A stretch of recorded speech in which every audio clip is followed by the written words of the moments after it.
इथे काय करतोयस आता? वाट का अडवलीस माझी? दरवाजा उघडी दे मला. चल बाजूला हो. आता उपदेश करू नकोस हा काही. तुझ्या त्या उपदेशांनी माझं काही पोट भरणार नाहीये. ऐक माझं, जाऊ दे मला. तू असा नाही ऐकणार.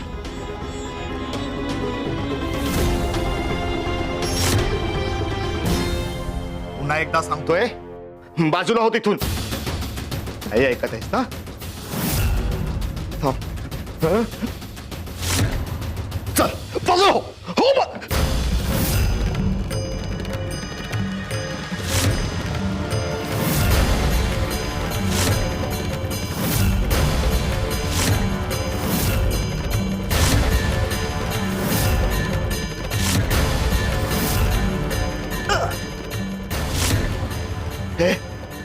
कोण कोण आहेस? कोण तू?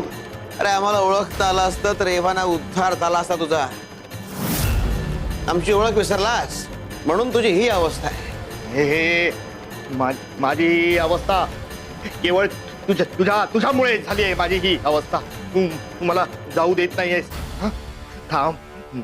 तू बाजूला होत नाहीस ना? तुला मी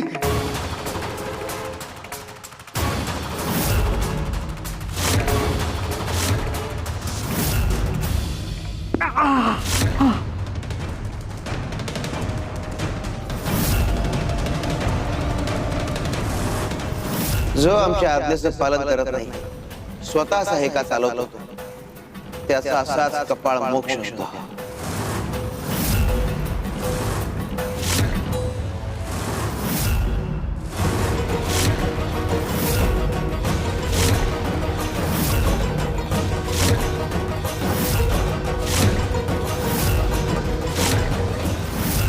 शारदा, अगं जाताना दरवाजा उघडा होता ना? हो, घाईत निघालो ना. दार लावायचंच विसरलो होतो, पण दार बंद आहे. म्हणजे कोणी आलंय का आत? कदाचित हे आले असतील तर.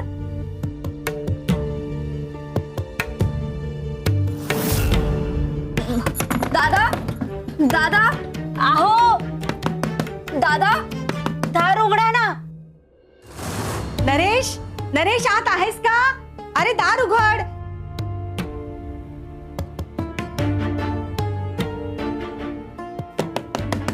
अगं थांब. अहो शारदा, मी ना खिडकीतून वाकून बघते. हो हा.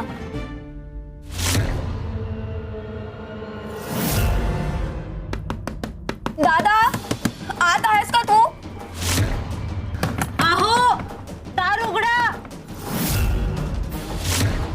आत बहुतेक कोणीच नाहीये, पण मग दार आतून बंद. अगं मी खिडकीतून डोकावून पाहिलं पण कोणी दिसत नाहीये. कोणीच नाही. मग दार कोणी लावून घेतलं असेल आतून? आपण गेलो तेव्हा आत कोणीच नव्हतं, आणि आता दार आतून बंद आहे. दादा, आत असशील तर दार उघड रे.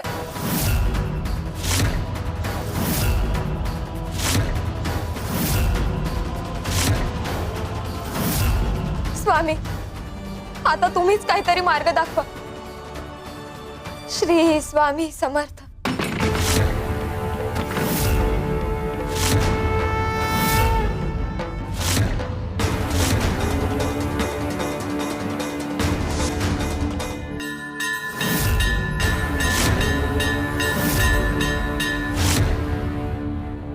सासूबाई, अहो घरात तर कोणीच दिसत नाहीये. मग दार कसं उघडलं?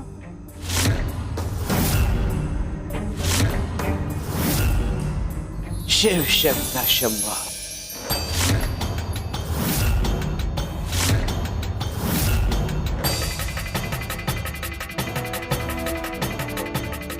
स्वामी, हे काय झालं? दार उघडतच नव्हतं, आणि तुमचं नाव घेतल्यावरच कसं उघडलं? दार आम्हीच लावलं होतं, एका विशिष्ट कारणामुळे.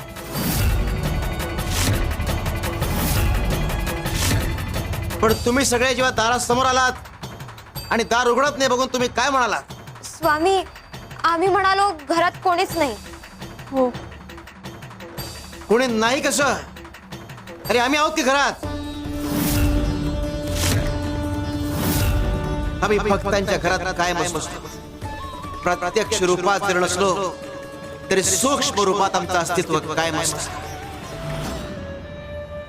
कुटुंबाचा भाग समजता ना मला. हो.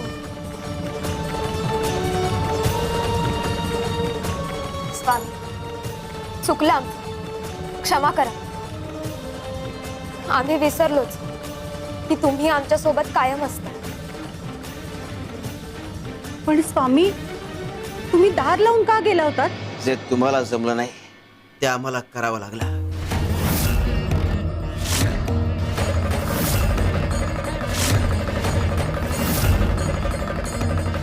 चला आमच्या सोबत.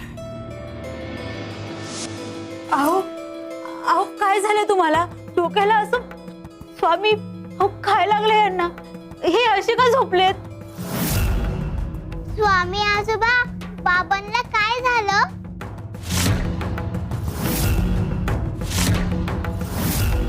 स्वामी, माझ्या मुलाला कोणी काय केलंय? याला ताळ्यावर आणण्यासाठी कपाळ मोक्ष घडवून आणावा लागला.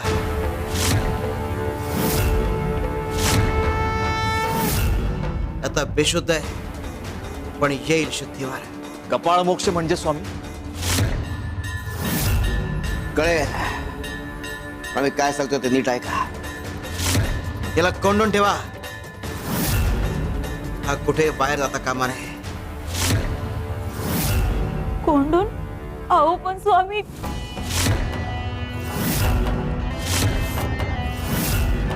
स्वामी, हा मुलगा मला घरात नकोय. तो जे वागलाय ना, त्यानंतर मला त्याचं तोंडही पाहायचं नाहीये.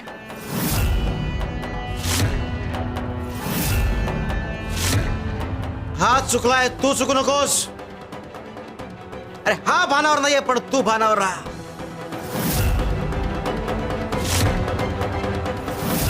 तुलाही व्यसन लागलंय अतिशिस्तीचं, हेकेखोरपणाचं.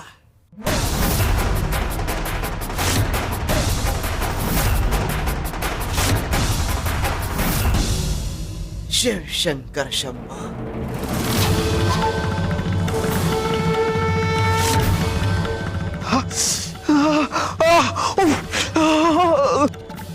अहो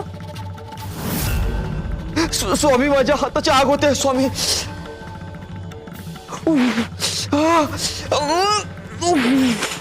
आग होते स्वामी, माझ्या हाताची आग होते स्वामी. हे घे, तोडून टाका.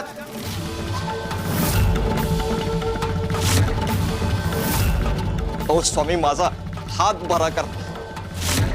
माझं काही चुकलं असेल तर माफ करा, पण हात तोडायला सांगू नका स्वामी. अरे रोग झालाय ना, मग तोड हात, हो मोकळा. काहीतरी उपचार असतील. माझा उजवा हात तोडायला सांगू नका स्वामी.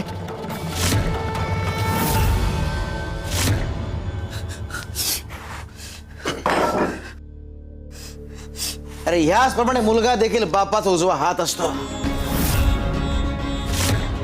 अरे तो बिघडला म्हणून काय तोडून टाकशील? बिघडला तर सुधारता येईल. लक्षात ठेव, मुलाला जन्म दिला की जन्मदात्याची जबाबदारी असते आयुष्यभर मुलाला योग्य वाढ दाखवण्याची. तुम्ही सुद्धा चुकताच की, म्हणून आम्ही काय तोडून टाकतो का? स्वामी, माझी चूक झाली, मला माफ करा. मी माझा हेका सोडायला तयार आहे स्वामी. मला माफ करा स्वामी. स्वामी, कृपा करा, माझ्या मुलाला सुधरवा स्वामी. सगळ्यांच्या प्रयत्नाने सुधारेला. शारदा, याला कोंडून ठेव. लाडू बनवायला घ्या आणि लाडू बनवताना नामस्मरण करत राहा आणि नंतर तेच लाडू याला खाऊ घाला.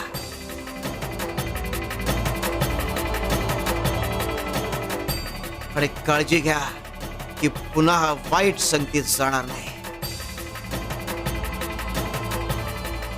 आणि काही झालं तरी आज त्याला बाहेर पडू देऊ नका. आता जरा बाहेर गेला तर मात्र परत आणता येणार नाही.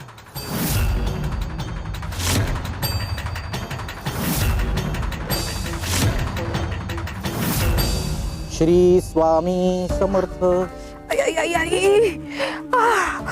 केवढं चाललो, पायाची नुसती चाळण झाली चालून चालून.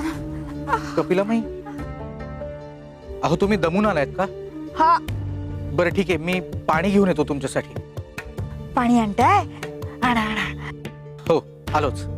फार तहान लागली आहे हो.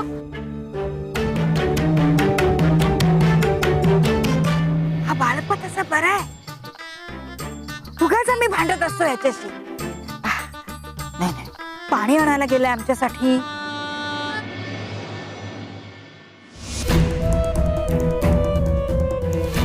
रमा, काहीतरी घडलंय. सकाळपासून नरेश बाहेर नाही आलाय. आज दुकानातही पाऊल नाही ठेवले त्याने. त्याचं असं गायब होणं काही साधं नाही दिसत आहे. कालपर्यंत मोठमोठ्या गप्पा मारत होता, आज एकदम मोठा व्यवहार होणार आहे म्हणे. म्हणजे नक्की काय म्हणणं आहे तुझं? त्याने काही गडबड केली असेल का? मला नाही माहिती. पैसे हातात आले की माणूस कोणत्या वाटेने जातो ना, देवच जाणे. एवढं मात्र नक्की, हा नरेश न आल्यामुळे आपल्या पैशांचा ओघ मात्र थांबलाय. हो ना ग, आणि तोच ओघ आपल्याला जगवतोय, नाहीतर सगळं डोक्यावर येईल. असं पाहिलं ना तर नरेश सारख्या लोकांवर अवलंबून राहणं हीच खूप मोठी चूक होती. पण सध्या आपल्याकडे दुसरा पर्याय नाहीये ना. बघूया घरात आहे का तो.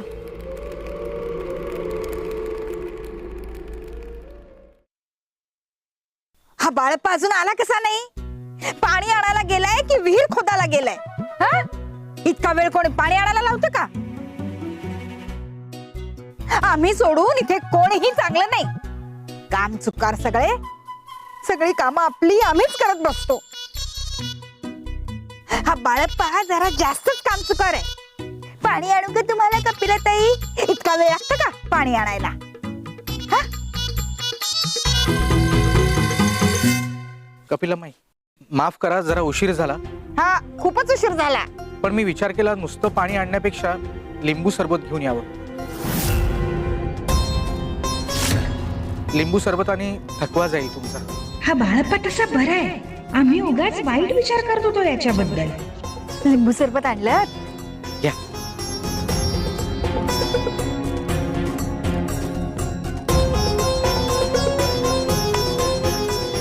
हे लिंबू सरबत आहे? ह्याच्यात ना मीठ ना साखर, काही चव नाही याला.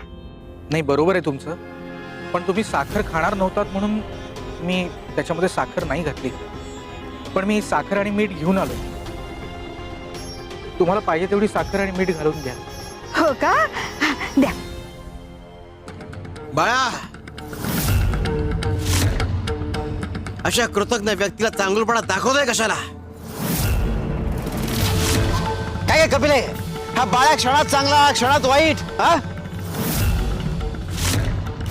स्वतःचा स्वार्थ साधला गेला की माणूस चांगला, आणि स्वार्थ साधला गेला नाही की माणूस वाईट. कपिले कुणाबद्दलही विचार करण्याआधी, मत ठरवण्याआधी वाट पाहावी. माणसाला निष्कर्षावर पोहोचण्याची फार घाई असते. तुमचं चुकतंय हे सांगणारी व्यक्ती तुम्हाला तुमचा शत्रू वाटू शकते, पण तीच व्यक्ती तुमची मार्गदर्शक असते. रमा आणि अंगदला हीच गोष्ट कळत नाहीये.